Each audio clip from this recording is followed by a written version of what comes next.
help with SEO. Actually, Dana used to be my direct manager, and she taught me a lot about what I know about SEO. And I've developed a new department around that, all my learnings from Dana, and actually hired more people to do social media marketing. Who here actually has a social media account? Okay, so almost pretty much everyone here. So yeah, we do Facebook marketing, Instagram, Pinterest, Snapchat, now trying to get into that TikTok. So there's a lot of different things to learn about. But in the world of social media, it's always constantly changing. Oh. And hello everyone, my name is Amanda Newcomb. I am a visual designer at Folio Marketing. I'm kind of what you would call a generalist. So I focus mostly on motion graphics, video editing, illustration, art direction, graphic design, print design, you name it. If it's visual, it comes across my desk. So a lot of the visual components, client-facing and internal, I deal with at Folio Marketing. And I work with Vanessa quite a lot on a lot of social media stuff and giving her assets. And I support all sort of teams on our marketing company. Yeah, and we want this to be, if you guys have questions in between slides, feel free to raise your hand. We'd love to answer it along the way. I don't want it just us talking to you. I want this to be more of kind of a conversation between both of us, especially if people in here are interested in digital marketing or social media management or even graphic design and animation. So we put together a real short slide deck. They're mainly visual cues for us, but this is talking about creative career paths in the digital marketing space. So other than our actual jobs, we actually have a lot of side hustles. Who here knows what a side hustle is? It's kind of like freelance stuff you might do, or hobbies, or other small jobs. Yes, exactly. So Amanda and I both work our 9 to 5 or our full-time marketing job, but on the weekends and the evenings, we're also always working. And my side hustle, I have a few. So I do, of course, social media marketing for all of my different companies. I do hair and makeup for weddings and fashion shows, fashion shoots.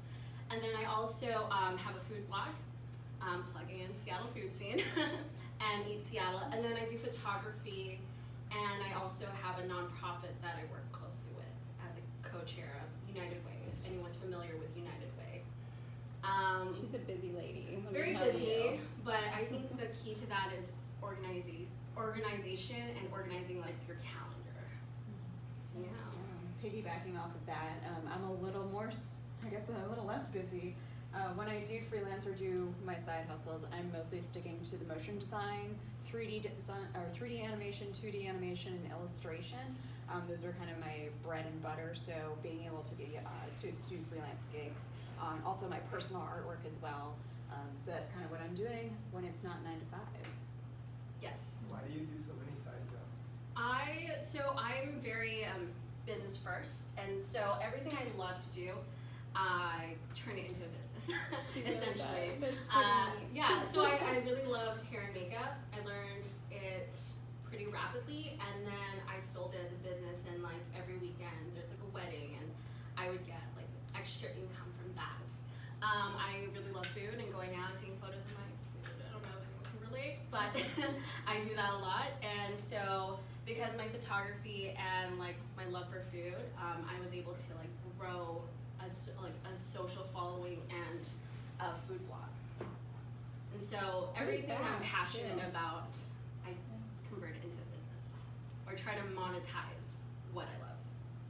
Because if you love what you're doing, you know the saying, you never feel like you're working. I have a question. Yeah. When did you start your food blog? Because I know it was recent. It was very recent. Actually, I started top of the year, so January 2019. And I used to write for another blog called Eat Seattle, which has a pretty huge following in Seattle. And she's grown that channel pretty fast too, which is impressive for a short amount of time. I think on Instagram you have over 2,000 followers now. Yeah. photography is actually wonderful, which is obviously a lot of the draw when you're thinking about food, dealing with the emotional, think about the psychology, right, for your target demographic. So anyway, carry on. Exactly right. And then I also do event photography for concerts and big scale events. Amanda and I do photography. She just doesn't want to talk about her photography. Okay, so you guys had asked us about kind of our journey and how we got to the positions we got to. So we wanted to put a timeline together that made sense for us. High school, college, and our profession. And just a heads up, what I did in high school was FBLA. So Dean, I know is Ms. Larson is head of FBLA. I actually did FBLA and I was a vice president of FBLA when I was in high school.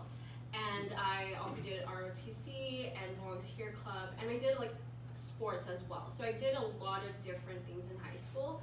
But if you were to ask me in high school if I was going to be a digital marketing like in the digital marketing space, I would say no. I thought I was going to be a nurse because as someone who's Filipino American, that's what my parents thought I was going to do. So going to college, I actually decided I'm going to go to UW. I actually grew up in Japan on a military base, and I moved to Washington because I thought I want to go to the #1 nursing school, public nursing college in the nation. So I moved my whole family here to Washington so we could go to UW. And in UW, I thought, okay, I'm going to take all these nursing classes, biology, chemistry, everything. And I actually wasn't very passionate about it.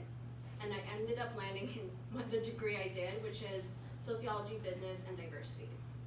And that kind of taught me a little bit more about marketing. But during my professional career, I actually didn't know what I wanted to do, even in the beginning. Like after I graduated without those degrees, I thought, okay, what can I do with this? And I went to every industry known to mankind. Government, healthcare, software, and then finally landed marketing. And I feel like I found my passion, actually. So yeah. Oh, so kind of piggybacking off of that, trying to think back to when I was 17 and when I was in high school, thinking about college and all that. I was a theater kid, did band, didn't really do too many sports, but I was also an international baccalaureate student. So basically, study, theater, life. That was it. My thought, I was going to go to film school and I was going to become this amazing cinematographer. I was going to work on movies and I was going to win an Oscar by the time I was 30. That was my plan. So I went to film school and I went to Emerson College in Boston. Fantastic film school. You get a lot of opportunity to be on film sets and explore and kind of figure out what it is you want to do. And I figured out pretty quickly, I don't want to be a cinematographer. On-set life is not for me. And that's honestly, that's okay. That's kind of the point of college, is to kind of figure out what you want to do, what you don't want to do. And along the way, I kind of discovered animation. I took it on a whim as like an elective, like my sophomore year of college. I was only in college for 3 years. I graduated early. And I discovered I absolutely loved this. I love being behind the scenes. I love working on things in a dark room. So I kind of took that route.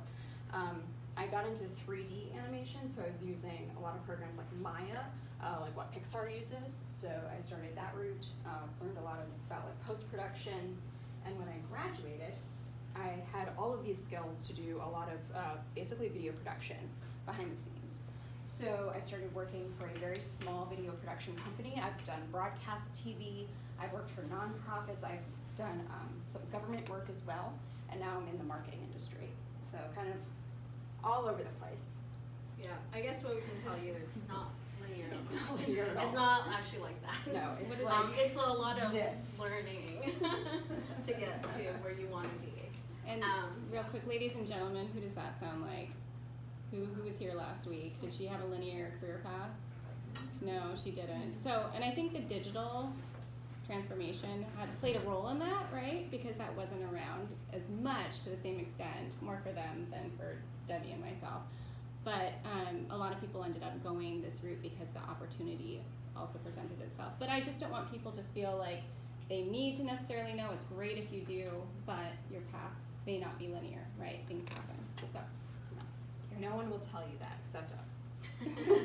And also also new professions like open up as technology changes. Absolutely. There's advances. So like we said earlier, we work for a company called Volio Marketing. This is actually our office. Amanda and I don't sit anywhere there. We I think actually I'm work cut at off the- on the right side, but We actually work in a WeWork, yes. which is a fantastic company if you have not heard about it. It's a shared office space. We are actually now officially the largest tenants in our building. It's amazing. Yeah, and I was like employed 25 for 7, people. So. 25? 25 people. Wow, they've grown even since I left. Yeah, and we work with a lot of really cool clients. Like I don't know if you've heard like General Assembly or what's another cool one? That's actually the coolest one. All the That's other ones you all the probably ones wouldn't I know. We work in the financial space. We work with a lot of software companies, healthcare companies. Financial. Fishing. Yeah, fishing, financial. Like we do e-commerce and like the sales. So people who like want to buy fishing gear, I guess. We worked with like surfing companies before, and we just have a lot of clients. And how we typically work with clients is like when we sign them up, we do this implementation process and then actually meet with them bi-weekly or weekly, depending on their needs and how much their contract allots for. But it's really cool to be client-facing because you have to think about their goals and their budgets and what they want to accomplish with our services. Some of them do sign up for social media, so I get to be on the phone quite a bit for them. And then some people just can like focus on paid search, or Amanda's working on a huge project right now for a client of ours, and it requires like a humongous like rebranding of a website. And this website has been around for many, many decades, I want to It's say. a very Which makes it established challenging. It's a very established company. It's a kind of a It's in the Fortune financial 100 space, yeah.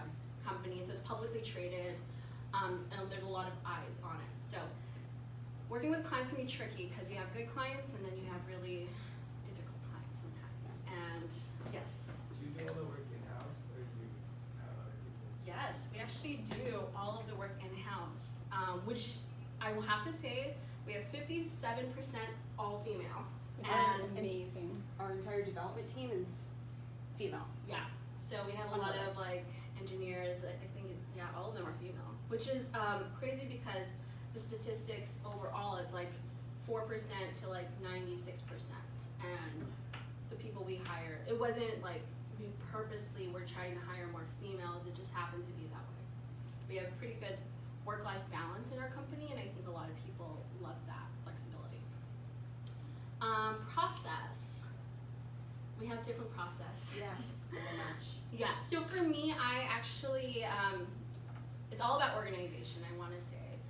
We have a tool that helps us with like project management, and then I lay out everything that I need from the client to be successful. So if I was to sign up a new client to manage their social media accounts, I would sign them up and then figure out and audit their website to see like what can I promote and what their goals are, see what their budgets are. And then I create creatives based off of their brand kit. So all the companies that I work with have brand kits. So the color scheme, the fonts, the logos, and also like the type of photos they want to promote. And I actually go into different various programs and create a whole set of creatives for social media that would be engaging, or, you know, based off of the target demographics, get people to actually like and share.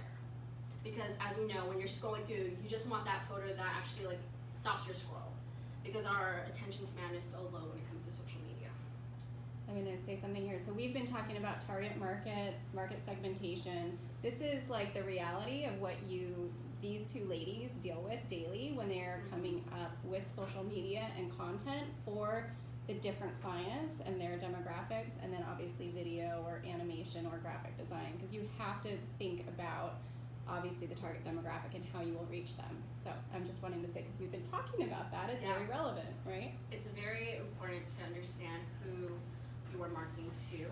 I have a client, the target market is people who are like 50 plus. Dana and Summerson and I work on it very heavily.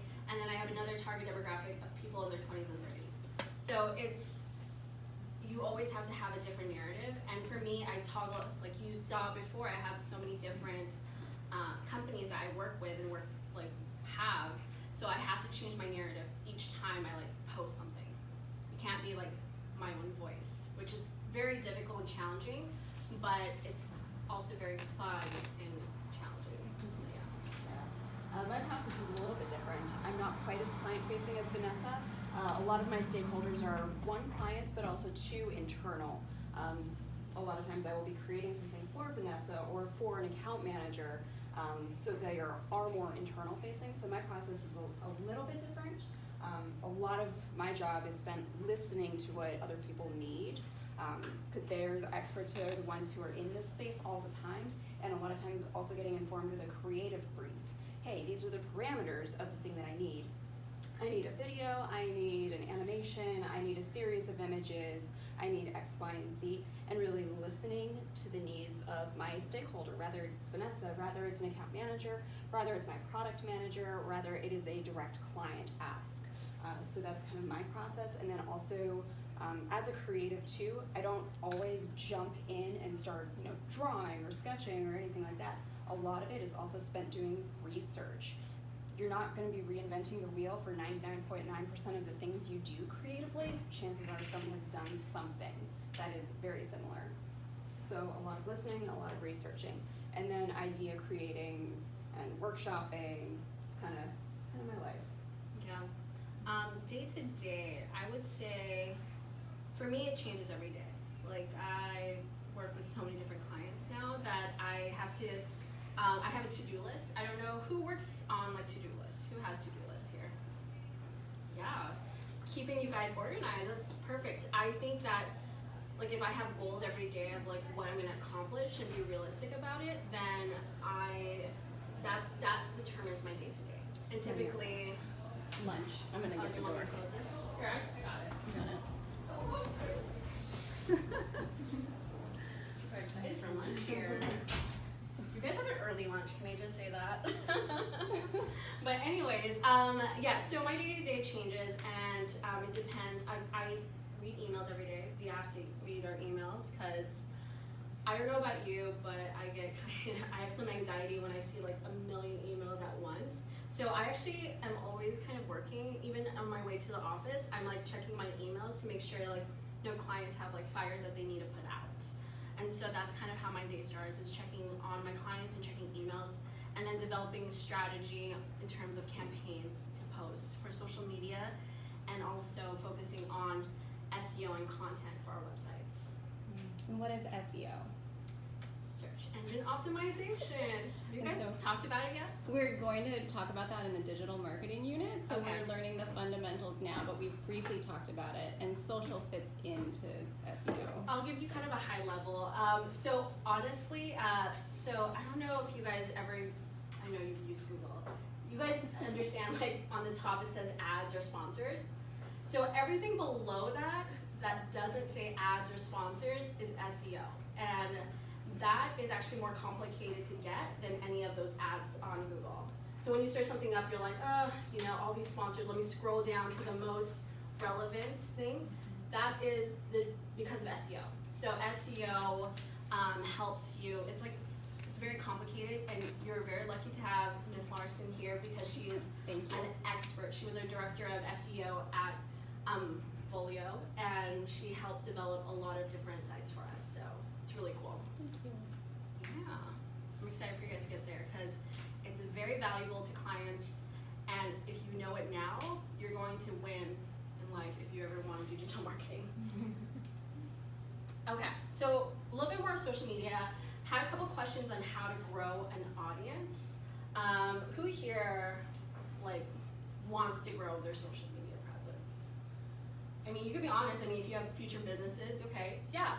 So in order to do that, you really have to figure out what your goals are, and also what industry you're really trying to go into. And when I say grow an audience, you want to be actually, you're not trying to buy your followers. That's essentially what we want to avoid. You want to have it grow organically, and you want your followers to be loyal to you. And in order to do that, you actually have to put yourself in the industry and also engage with other influencers in that space. So for instance, with, I don't know, my hair and makeup business. I knew nobody in the industry.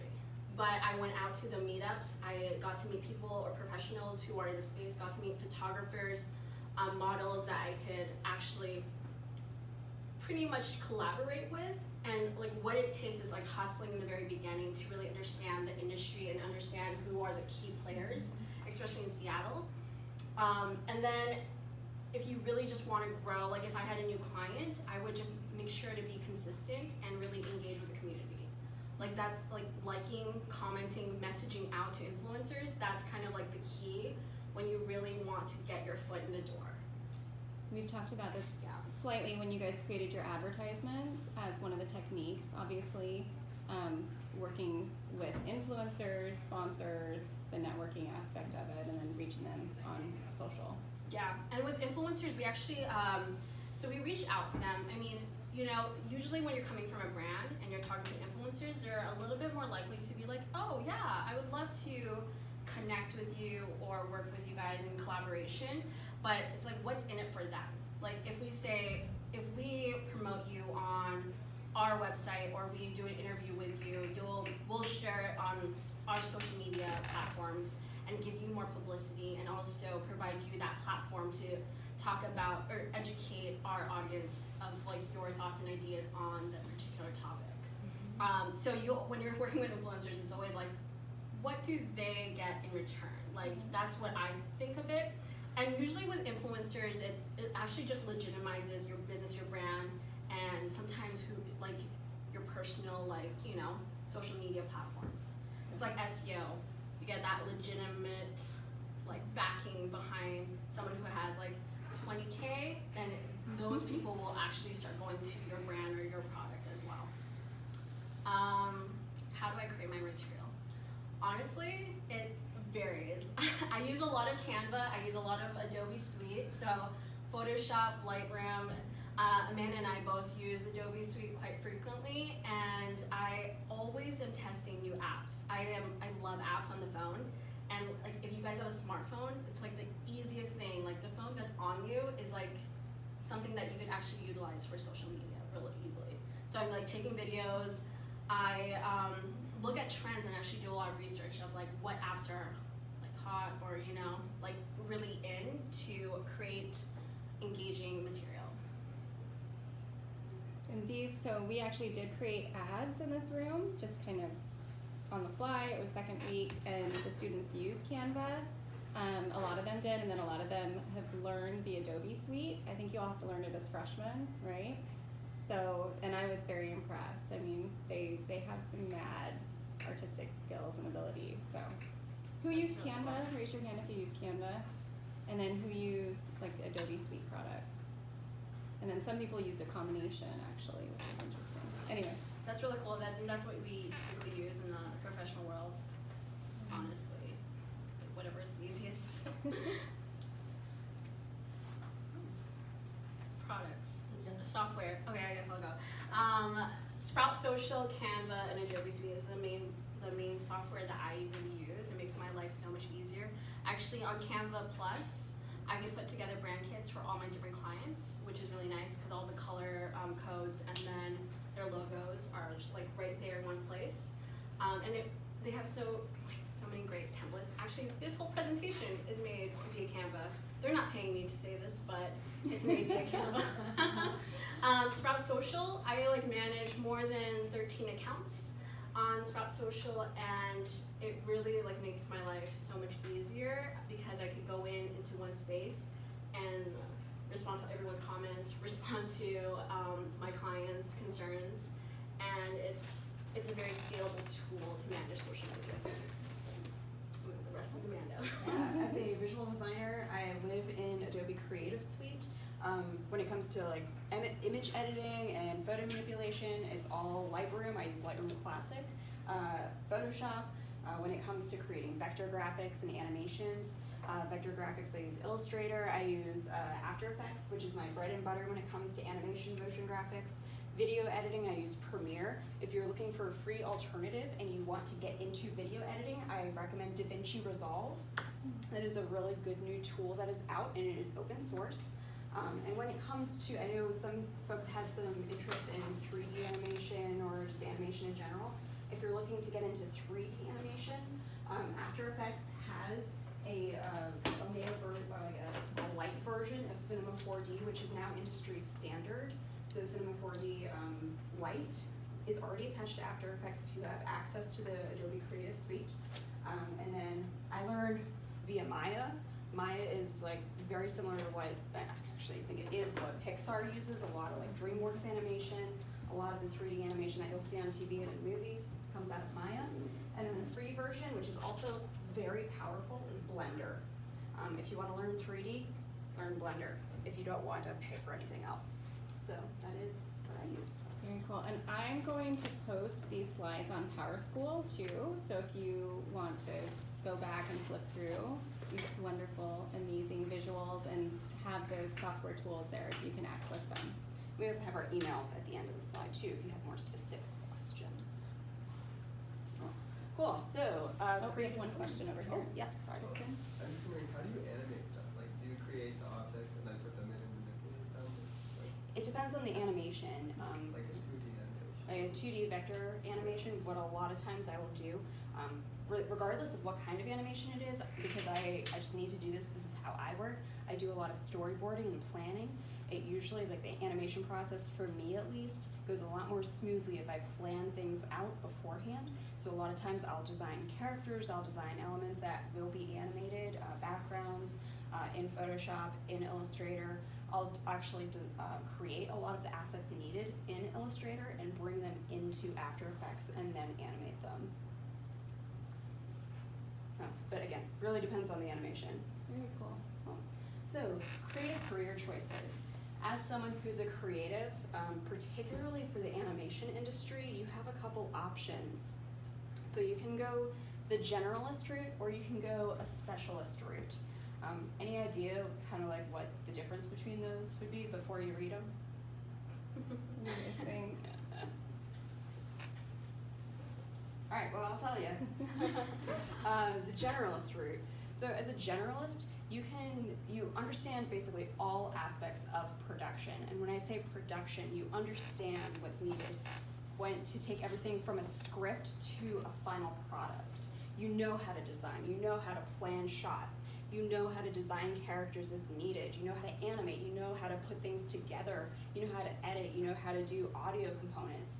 You know all of these things and you're comfortable with them. That makes you very versatile to work in a number of different industries, so you can hop around to, let's say, the marketing industry, to the video industry, and anywhere in between. Instances where this is a really good skill, if you are freelance and you're kind of working for yourself, if you're on a small team and they don't have a very large built-out creative budget, or in a startup, like Volio Digital Marketing. So that's kind of obviously the route I took. I feel like I'm comfortable and well-versed in every aspect of production when it comes to video production and animation. So I'm able to kind of jump around and take charge of projects and kind of build them from the ground up. And then the other route that you can also take as an animator is a specialist route. What I mean by a specialist route is that you are very, very, very talented in one specific aspect of production. So let's say you're a 3D animator. You focus on rigging. You're given a character model. It is your job to put together the skeleton and basically know all the technical aspects of making that skeleton move and be able to hand it off to an animator, animation ready. It's very technical, it's very specific. So chances are, if you are a specialist, you're gonna move to LA, you're gonna move to New York, you're gonna move to a hub, and you're likely gonna be hired by a large studio. So in a large studio setting, you have all these teams who are very specific. They have very specific jobs. So you have a rigging department, modeling department, lighting department, animation department. You're gonna be in one of those. So they're kind of your choices. So you're a little more limited as a specialist, but you could be in higher demand.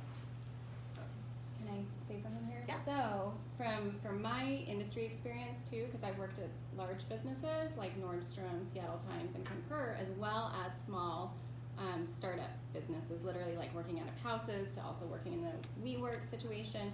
And so not from the actual creative, not video animation, but my roles changed depending on where I was. So working at Volio, obviously, small companies, what do you have to do? You guys remember? You wear many hats, right? Like you have got to take on a whole bunch of roles because chances are you don't have a large staff. And so social media, search engine optimization, working with teams. Whereas at Concur, I was just a writer. I basically worked in the marketing team to come up with those creative ideas. I worked on branding. When I was at Nordstrom, I worked solely on search engine optimization and actually getting the content up on the site. And I worked with the other teams, but it was not my job to execute on other elements because somebody else owned those roles. So it's really depending on big picture, kind of where you want to go. It really does change your career. Absolutely. So, a lot of you guys had questions on freelance. Who is actually interested in freelancing or learning more about that realm? Go to you guys. It's always a good skill to have, even if you don't work for yourself. As we mentioned before, Vanessa and I both work our 9-to-5s, and then we have our side hustle. I feel like having experience in freelance, or at least understanding the space, is very beneficial, even if you still have a full-time job and choose just to have a side hustle. These are some of our learnings from just basically being in the freelance space. So I remember seeing a question, what are some of the things that you need in order to start your own freelance business? And I think the number one thing is patience, because as you first start out, clients aren't going to be typically lining up at your door.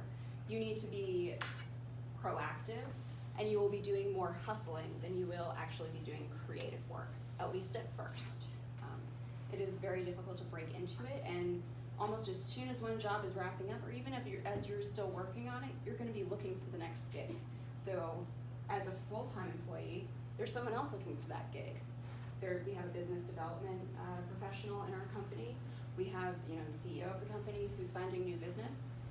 As a freelance, that's you. That's all you. You are the CEO. You are the accountant. You are the creative. You're literally everything. So you will be finding all of those jobs. So patience. I do agree with you're going to be hustling more than you do creatives in the very beginning. There is a point in your career as a freelance professional where you will have to adjust your prices. But in the beginning, when I was doing hair and makeup, I was collaborating a lot with photographers and models. And so we're like, trade for trade? Okay. But that was only good for like the first couple of months, because now I had a portfolio to show my future clients. And people are like, wow, your website looks so professional. I want to hire you for my weddings. And then I wasn't even doing anything for free anymore. I was like, this is my prices, this is my value, take it or leave it. And usually people will take it, Yeah. so. Excuse me. I'm actually going to jump to number 3 here, piggybacking off of that. So as you get more established as a freelance artist or freelance photographer, whatever you choose to be, you have to understand that you are a business, and you have to understand what that means. I cannot emphasize that enough. Working trade for trade is fantastic. It's a great tool to get started, but also too, you can't pay bills on trade for trade. So if you are looking for monetary compensation, which eventually, you all will need it, you have to understand the implications. You have to understand the business side, know how to write a contract, know how to enforce that contract, know how much to get paid, how much to ask to get paid, what to do when a client doesn't pay you on time. You have to hold yourself and your clients accountable. So it's not all fun, it is also the business side as well. Like I said, you are the CEO, you are the accountant, you are the artist. And piggybacking off that, reality. Not all the work you take is going to be groundbreaking or fun. My best freelance client is a medical nutrition company. It's fantastic. It is like the content itself is so boring, but it's all like scientific, like I'm animating like cells and chemical reactions and things I can't pronounce. But the clients are so wonderful, they're fantastic people, and they pay me on time. I love this client. So it's not the funnest, but they're fantastic.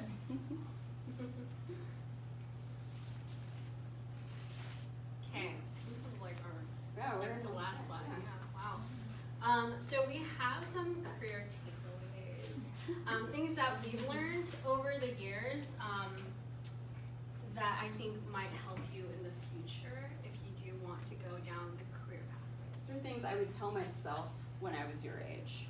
Yeah. Some perspective. Oh my god. I guess I can start off with some right here. Respect yourself. So when we were talking about earlier, you have to hustle in the beginning, and sometimes you have to do trade for trade. You have to also really know your worth and know your value. You don't want to undersell yourself. Like, look at what the prices are in the market for your skills and your talents, and be able to actually value yourself enough to tell people, like, this is what you should be charging.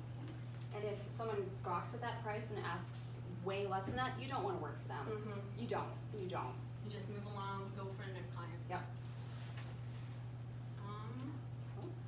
Oh, you touched on understand the business a little bit. So as a freelancer, you are literally every position. You are the CEO, you're the accountant, you're the creative, you are everything. So you have to understand all of those implications, not just the how to write an invoice and how are we actually going to, like figure out the logistics of collecting money from your clients, but also what is a contract? How do I write a contract? What's an SOW? What are all these bits and pieces of paperwork? If I'm freelancing in Washington State, what sort of business licenses do I need? Did you know you need business licenses to freelance in Washington State? I found out when I moved here. And it's different. It's very different geographically. depending on the state. I moved here about 1.5 years ago from the East Coast. I did not need a business license in my state, but I did here. So all of these things that you have to figure out that you need, you have to understand the legal implications because no one is going to tell you. You have to find out on your own.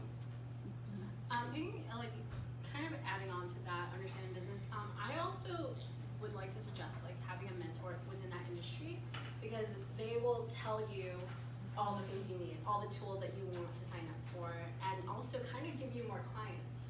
So if you go to those networking events and actually talk to people who are in there, or if you respect an artist or some animator or someone, reach out to them and actually see if you could get to know who they are and have them be your mentor, ask them questions along the way. Yeah, and honestly, in any industry, I think that that's huge because a lot of people are happy to be mentors and they're flattered, and the skills that you can learn and the insight and the networking that you can gain is huge. If you want to go into a STEM field, that's great. And also, all of this applies too because it is the marketing, even in the STEM field, depending on what you're doing. So, but mentors, that's a great pearl of wisdom. Yep. Which leads to Don't Stop Learning. I can't tell you how many YouTube videos, how many classes I'm taking online. And what's great is that you guys have these resources at your fingertips. If I want to learn something, I just search it up. And I'm actually always trying to figure out what the next trend is for social media. I go to these conferences and try to learn from experts who have been in the industry for a long time, and also learn from people who are actually younger. I would learn from you guys. If I hired any one of you guys into our company, I would learn a lot from you because you guys know what's relevant to your target demographic. Keep us old folks relevant. No, you're not. Trust me.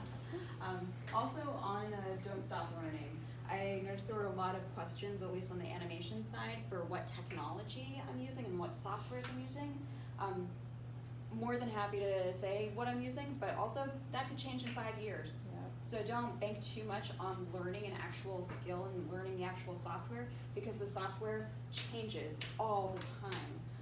I actually have it written here, technology changes, but soft skills don't. Knowing how to have time management skills, knowing how to work well with others, knowing how to research and come up with good ideas, those are all skills that will stay with you regardless of what technology and what piece of software you're using.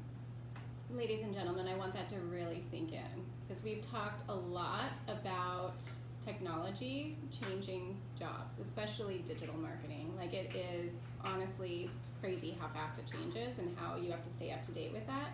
Technology changes, you keep up with it, and constant learning is a good thing, right? To keep up with your industry. But soft skills, that is something that is super important that you can apply wherever you go. That will not change, right? So. Very true. one thing I feel like this resonates with me a lot as like particularly an artist, and I'm sure it does in other industries as well, is your career does not define you. You cannot, like I have personally my professional art that I create at work, and then I have my personal art that I create at home. And I cannot ask my professional art to fulfill myself as a personal artist, and I cannot always ask my personal art to fulfill my professional life, and vice versa, and neither should you. If you find yourself in a position where your personal art is fulfilling yourself professionally, great, you're in about like the 0.01%. Like it is just not a very common occurrence. So you have to respect yourself and know that those are two different realms, and you can't ask one to fulfill the other. And because maybe you're not happy with some of the personal art you've been creating lately, that doesn't mean you're a terrible artist. And then the last one is fail forward. So you're gonna make mistakes. Let's be real. You're gonna make some career decisions. You're like, why did I do that? Or maybe go into a major that you might later down the line say, I don't think I'm going to go into that profession. And that's perfectly fine, because when I went to UW, I swear, I switched my major about maybe 6 times, where UW messaged me and said, you know, you should choose one and just stay in that path. But I had so many interests that I was always constantly switching. But I think my experiences in the different industries that I actually worked in helped me a lot in the future.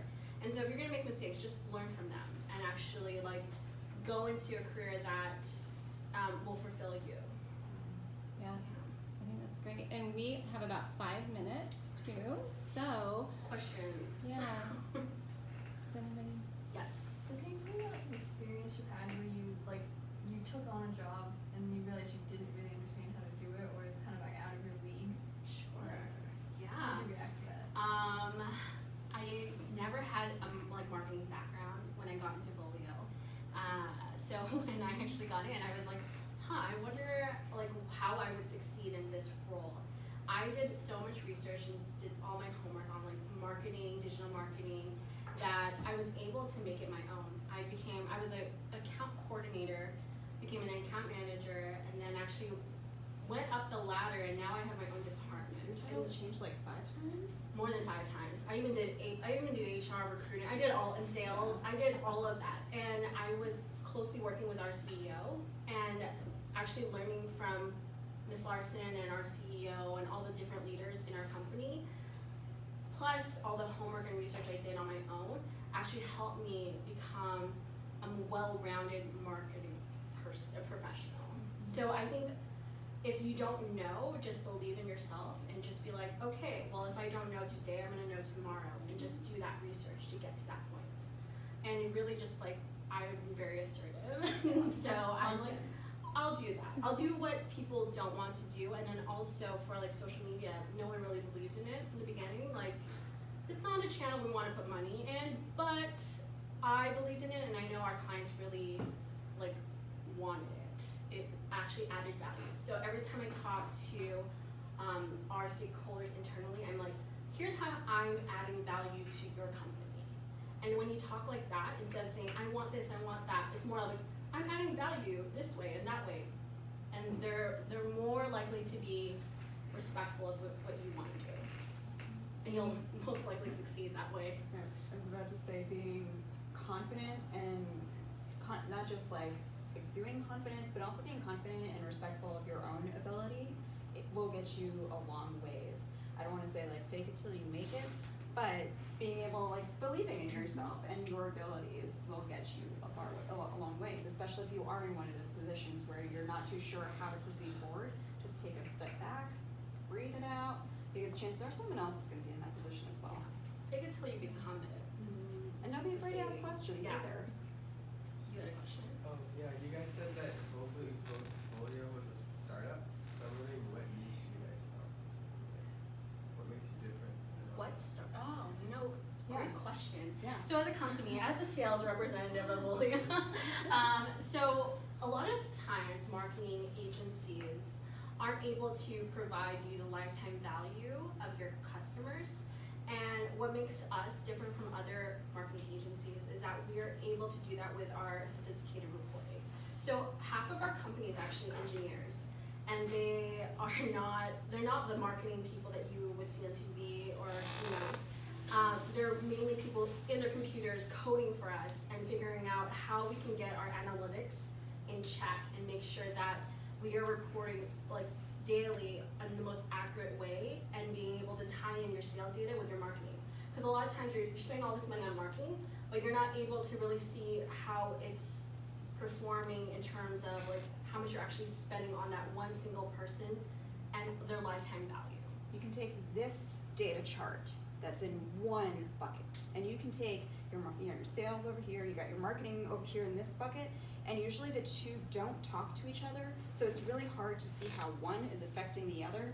But what our engineers are actually able to do is to take those two buckets and put them together and see how one affects the other, and that is a very difficult and like almost impossible thing to do. Yeah, because they're different softwares speaking to each other, and a lot of times companies are so lost, and they're like, how much should we really spend on marketing?